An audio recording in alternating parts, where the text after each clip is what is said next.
Hello and welcome back to Parc Fermé Parlay with Kieran Downey. And if you can't tell, I am ecstatic. I am buzzing. I am excited. It is an all-British top 3 for the British Grand Prix. It's just the best news. I can't contain my excitement. I cannot contain my excitement. Having the 3 British drivers line up at the front for the start of the British Grand Prix is just made me so happy that I'm almost forgetting that Charles Leclerc was knocked out in Q2. I honestly didn't think that this would happen. I thought Max would find something in that car and just sail and just get P1. But no, it's not Max. Max is P4 and it's an all-British top 3. Oh, that just gets my blood going. Oh, right, so we've got quite a few things to talk about. And we are going to start in Q1. Now, out in Q1 was Gasly, Perez, Ocon, Magnussen, and Bottas. It's not really a shock that Gasly's out in P20. The team obviously sent him out. They got some laps. It's more data for them. But there was no point in them really pushing the car to try and get through because of his grid penalty anyway. He was always going to end up back there. So, a P20 for Gasly. There we are. See what he can do tomorrow. Ocon, Magnussen and Bottas. In terms of Magnussen and Bottas, I'm not really surprised. It is wild that Magnussen is out P17 and his teammate is P6. Ocon, kind of thought we would get a bit more from Ocon, to be honest with you, but I thought that Alpine were on the way up. I'm expecting double Alpine points, so I'm going to need Gasly and Ocon just to pull something out the bag. Please. Big news in Q1 was Perez. Perez spinning. In fact, actually, he didn't even spin on the track. Perez went wide into the runoff tarmac, spun there and beached himself into the gravel, caused a red flag, and was out of the session. He was pleading over the radio for somebody to be able to push him back onto the tarmac because he was under the belief that if he could get to the tarmac, he could continue with qualifying, but unfortunately that would count as, I believe it's mechanical assistance, and he wouldn't be able to resume qualifying anyway. So he's out P19. It's just not looking good for him. It's really not looking good for him. We've had Christian Horner saying there's performance clauses. There's being speculation that Perez could be getting replaced, but who by? Liam Lawson's apparently testing the RB20 at Silverstone next week. That is huge. It is wild. Could we see Perez getting replaced for 2025? If his performance continues like this, I reckon Red Bull will pull him. They will take a gamble and put somebody else in it because they can't keep having Max even if Max is not getting pole, Max is getting through Q3 and Perez is now just out in Q1 again. I know we say this every week, but there needs to be some improvement in Perez's performance, otherwise he's going to lose his seat. And last year when he was going through his rough patch, you could see that the team was really standing behind him. And as much as at the beginning of this year that may have seemed the case, it seems as if opinions are changing. Christian Horner doesn't have that steadfast support as he has previously. He's being quite coy with his answers about Perez. Helmut Marko's given sound bites left, right and centre. Could we be looking at the start of the end for Perez? Other news for Q1, I was really concerned that Lando was going to be out as well because they set a lap and then just left him in the garage. When everyone else went out to do final flying laps, they were very confident that Lando wouldn't be bumped out, and he was sitting at the end of Q1 P13, so that was a bit of a squeaky bum time. Max didn't have a great Q1. He was sitting P11, just couldn't find the speed in that car, couldn't find the pace in it. I mean, he also hit the gravel in his final flying lap, and just that ruined any chance of getting any higher than that, let's be honest. Zhou Guan Yu was absolutely flying in Q1 and finished the session P8. I honestly nearly fell off the sofa when it happened. I was like, what is going on? I will say that the timing tower throughout this qualifying session has been wild. There's been cars in places that you'll never... I think at one point Logan Sargent was P5. Like, it was just mental. Now for Q1, the only other thing to talk about is Lance Stroll, who has been noted by the stewards for leaving the pits under a red flag. Now, he was coming towards the end of the pit as the session was red flagged when Perez went into the gravel, but still crossed the pit exit line whilst the red flag was showing.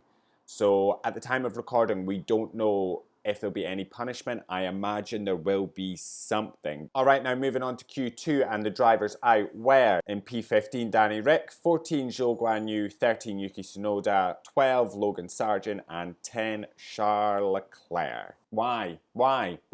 Charles Leclerc, why?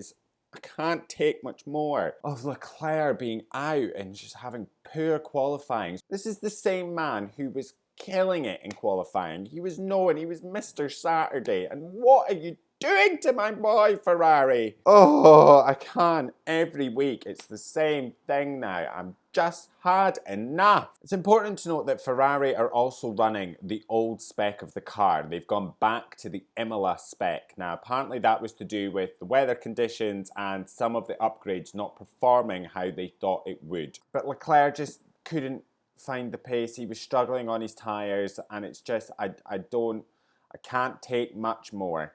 So I'm going to move on because it's getting me upset. So in this session again, Hülkenberg was absolutely flying. That man was putting that Haas in places it had no right to be. Like, it was wild. I've said this, I can't remember what episode it was I said it, but I don't know what Haas have done to that car and what is going on with Nico, but they are flying. If you'd asked me last year going into this year where Haas would be, I'd say in and around the Cybers. Alonso was looking fantastic as well. He finished Q2 in P3, so that's great bounce back for him. And again, Lando was quickest, so looking very promising for the British drivers this week. Hamilton and Russell not far off him. Shame for Ricciardo and Tsunoda, kind of hoping for a bit better for them, but what can you do? And Zhou Guanyu and Logan Sargent, great qualifying results for them. And it's wild that we're saying that when it's a P12 for Sargent and a P14 for Zhou Guanyu, but we're just not used to seeing them in these positions. They're just usually not that good. So just brilliant to see them up there. And yeah, Leclerc P11, as I said, I'm not really wanting to talk about it because I will throw myself out the window. All right, now moving on to Q3, where the driver lineup is as follows. From P10, we have Fernando Alonso, then into Alex Albon, Lance Stroll, Carlos Sainz, Nico Hülkenberg in P6, Piastri in P5, Max 4, and then it is an all-British top 3 with Lando in P3, Lewis P2, and George P1. What a weekend for the British drivers so far. An all-Brit top 3. That's just absolutely brilliant. It's the things you love to see as he holds a Red Bull can. Honestly, I feel electric. And you could hear the crowds roaring and just absolutely brilliant. Max having the best result of the weekend so far for himself with a P4. He'll be eager to overtake those top 3 cars. But it'll be interesting to see if he can, because those Mercedes and that McLaren were looking speedy. Like, they were looking racy. At one point, I thought Hamilton was going to be the pole sitter after Lando abandoned his lap. It seemed that, I think it was around Chapel, he just got a bit slower, so I think he might have went off there. I'm not really too sure. But just a fantastic result from George Russell, flying as well. In fact, all 3 British drivers absolutely flying this weekend, and I think we've got a fantastic race on our hands tomorrow. And as I said, Nico Hülkenberg sticking at P6. P6 for that Haas. That's wild. He's actually outperformed Ferrari. And they has used Ferrari, I think they've got a Ferrari engine. He's outperformed Aston Martin. He's outperformed Ferrari. It's wild. Just credit where credit's due, mate. Like, that is just bloody brilliant. It was just electric watching it. And then when Lando, Lewis and George got the top 3, the crowd's roaring in the background. It's just things you love to see. Oh my God. So yeah, coming into tomorrow, I am now absolutely stoked to see what our British drivers can do. Absolutely buzzing. I can't wait. I'm excited to see what Nico Hülkenberg can do. P6. I'm just not getting over it at all. It will also be interesting to see whether the Alpines can recover or whether Perez can get any higher up the grid from P19. I'm assuming he will be able to fight through the pack, but whether or not he'll get any points tomorrow, I'm going to say he might not. I'm thinking Perez finishes outside the points. But thankfully, Charles Leclerc's not got that many positions to make up to get into the points, and I'm hoping that he can have a good night's rest and do some solid work tomorrow. Get some overtakes in, and let's get some points in the bag, please. Thank you very much. And on a final note, just before we leave, because I've remembered, it does seem like my prediction that Oscar and George will overtake Perez in the driver standings will come true.